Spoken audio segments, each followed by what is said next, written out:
Today is Tuesday, March 5th, 2024, and this is Sliced, Oxford Offsetting Principles. For companies, organizations, governments, regions, and cities looking to engage in the voluntary carbon market by purchasing carbon credits, more help has arrived. Last week, the University of Oxford updated its original 2020 Oxford Offsetting Principles to a 2024 version, the Oxford Principles for Net Zero Aligned Carbon Offsetting. The revision comes at a time when other market enablers like the Integrity Council for the Voluntary Carbon Market, the Voluntary Carbon Markets Integrity Initiative, and the Science Based Targets Initiative have all made major announcements to their respective programs and objectives. Just last week, SBTI released 2 new reports intended to support the design and implementation of beyond value chain mitigation, encouraging companies to invest in climate mitigation actions beyond their own operations. Then, VCMI announced it is partnering with the United Nations Development Program to support developing countries, indigenous peoples, and local communities who wish to engage in carbon markets by focusing on both the supply and use of credible, high-integrity carbon credits.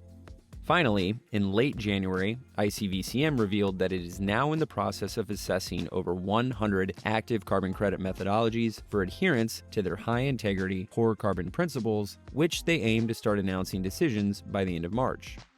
But back to Oxford. The Oxford University team acknowledges that many entities currently have net zero climate strategies and that those entities intend to rely on carbon credits to offset their residual carbon emissions. Consequently, they have outlined 4 key principles essential for the proper approach to carbon offsetting. The 4 principles are: number 1, cut emissions, ensure the environmental integrity of credits used to achieve net zero, and regularly revise your offsetting strategy as best practice evolves. Number 2, transition to carbon removal offsetting for any residual emissions by the global net zero target date. Number 3, shift to removals with durable storage to compensate for any residual emissions by the net zero target date. And number 4, support the development of innovative and integrated approaches to achieving net zero. The 23-page document also provides a summary of key market terms and targets, a note that outlines the most significant updates to the guidelines, an executive summary that illustrates their 4 primary principles for market actors, and a breakdown of the types of projects that are currently generating carbon credits in the market. A significant observation from the Oxford Offsetting Principles is the emphasis on the use of carbon dioxide removal credits, or CDR credits, over credits aimed at avoiding and reducing carbon emissions. This approach is one that we've seen becoming increasingly prevalent. Yet, within the VCM, merely 3% of the credits are exclusively from pure removal activities, while 7% are a combination of reduction and removal activities. Oxford acknowledges this by stating that, quote, there is not enough high-quality carbon removal and storage available today to meet present or future demand, end quote.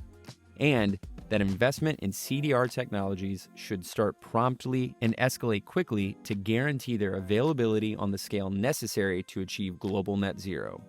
We warmly welcome the Oxford Offsetting Principles as an additional resource providing direction to participants in the VCM. We also concur that CDR credits are an essential instrument for achieving net zero emissions.